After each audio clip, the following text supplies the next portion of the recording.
तो दोस्तों अपन आज जो है डिस्कस करेंगे क्लास 10th जो है मैथमेटिक्स है उसका चैप्टर नंबर जो 2 है बहुपद।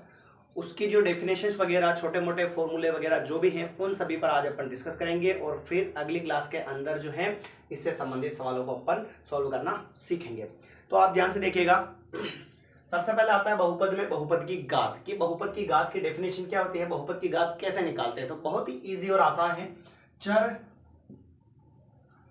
x के बहुपद, चर x के बहुपद px में x की उच्चतम घात को बहुपद की घात कहते हैं। क्लियर।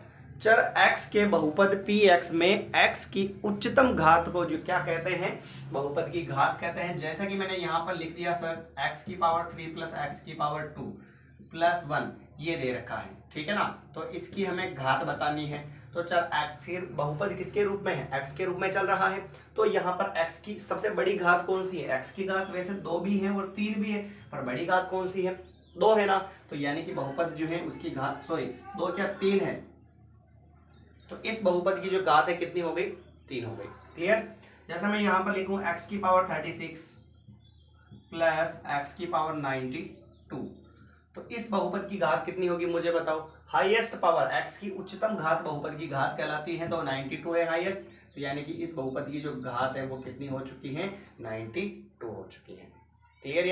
ये तो था बहुपद की घात।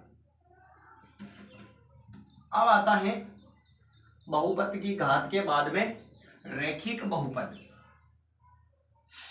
क्या आता है, रैखिक बहुपद। नाम से ही पता चल रहा है, रैखिक का मतलब जिसकी घात क्या होगी, 1 होगी। डायरेक्ट लिख दूं मैं यहां पर, जिसकी घात 1 हो, जिसकी घात क्या हो, 1 हो, वह क्या कहलाता है, रैखिक बहुपद कहलाता है।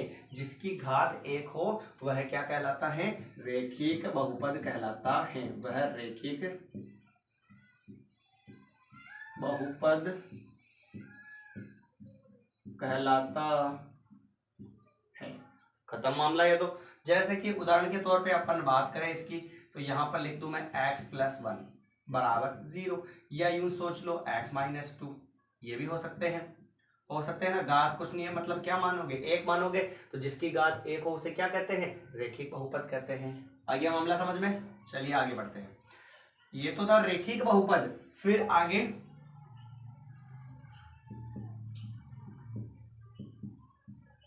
द्विघाती बहुपद।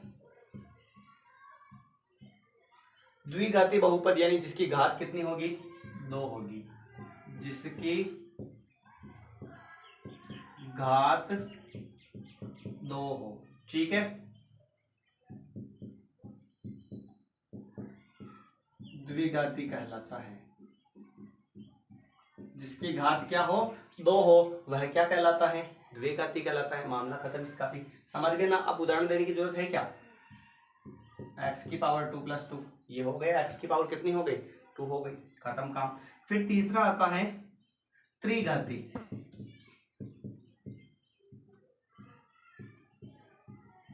ये भी मामला आप समझ गए होंगे। जिसकी घात 3 हो। जिसकी घात कितनी होनी चाहिए दोस्तों, 3 होनी चाहिए। वह क्या कहलाएगा, त्रिघाती जो है बहुपद कहलाएगा। त्रिघाती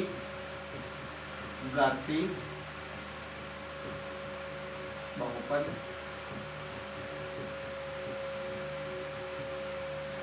त्रिघाती बहुपद कहलाता है।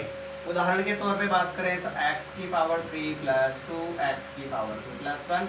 तो यहाँ पर देखो x की हाईएस्ट पावर कितनी है, 3 है। तो ये क्या हो चुका है, त्रिघाती बहुपद हो चुका है। यहाँ तक कोई समस्या नहीं ना।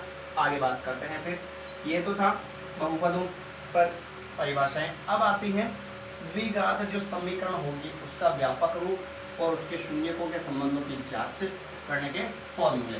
बहुत ही आसान सवाल है। आपको केवल नॉर्मल डेफिनेशन वगैरह आनी चाहिए।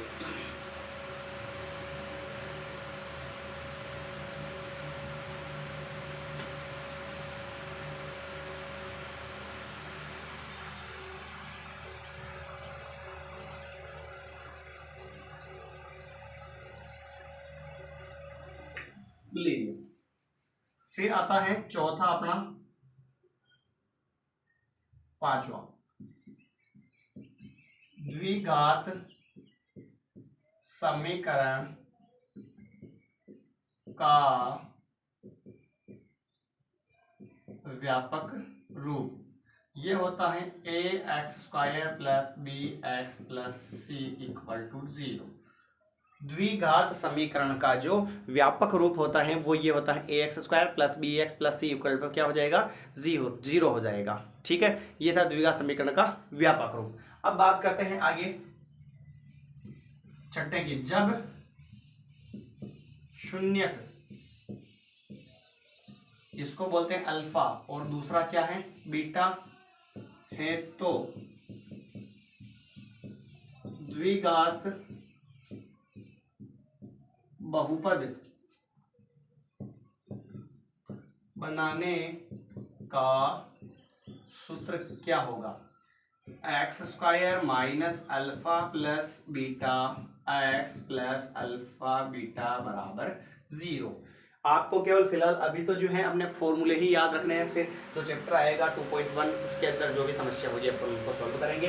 तो जब शून्य का अल्फा और बीटा दे रखे हो तो द्विघात बहुपद बनाने का जो सूत्र होता है वो x² माइनस कोष्टक alpha plus beta x plus alpha beta बराबर क्या होता है, 0 होता है। शून्य की x के दो मान होंगे और अल्फा बीटा जो सवाल में दिए हुए होंगे तो उनकी सहायता से अपने को फॉर्मूला लगाकर इक्वेशन बनानी है। ठीक है, अगला जो है इसी के अंदर लिख दो, भले या आगे सातवां कर लो, शून्यकों का योग।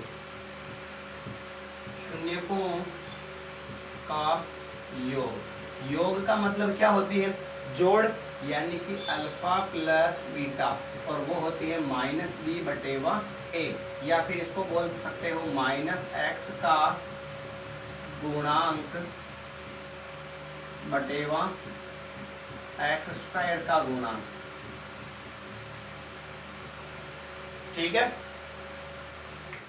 शून्यकों का योग का सूत्र होगा अल्फा प्लस बीटा बराबर माइनस बी बटेवा ए बराबर माइनस एक्स का गुणांक बटेवा x² का गुणांक। आपको ध्यान रखना है, या तो आप जो है अल्फा प्लस बीटा बराबर ये लिखोगे और या फिर अल्फा प्लस बीटा बराबर क्या लिखोगे, ये लिखोगे। ये दोनों फॉर्मूले हैं, ये हिंदी वाला और ये अपने इंग्लिश वाला फॉर्मूला। ठीक है, फिर आगे शून्यकों का योग हो गया, तो अब किसकी बात करेंगे, गुणा की। तो शून्यकों का गुणा होता है alpha beta c बटेवा a, c को बोलते हैं एचर पद और फिर a क्या है, x² का गुणांक। क्लियर सर, ये फॉर्मूले हैं अपने चैप्टर नंबर 2 के बहुपद वालों के। ठीक है, तो उम्मीद करता हूं आप जो है अच्छे से कंटिन्यू बनाए रखेंगे और आगे अपन बात करेंगे 2.1 की और फिर 2.2 की और अच्छे से इसको फिनिश करेंगे। मिलते हैं अगली क्लास के अंदर। ये था अपना चैप्टर नंबर 2 का बेसिक।